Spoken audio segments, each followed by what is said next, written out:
If you are using EcoSol Max 3 inks in your printer, you will need to perform these additional cleaning steps during your weekly manual maintenance procedure.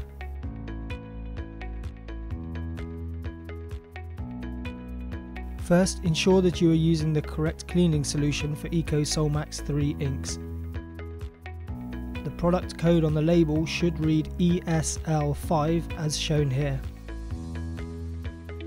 Whilst performing a manual clean, dip one of your roll-on cleaning swabs into the solution.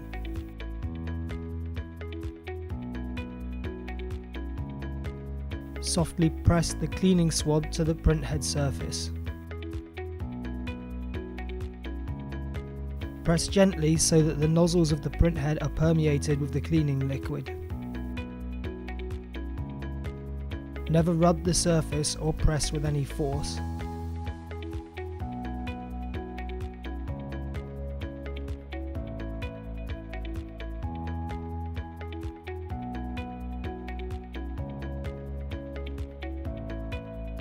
After waiting 5 minutes, moisten a new cleaning swab with the cleaning liquid.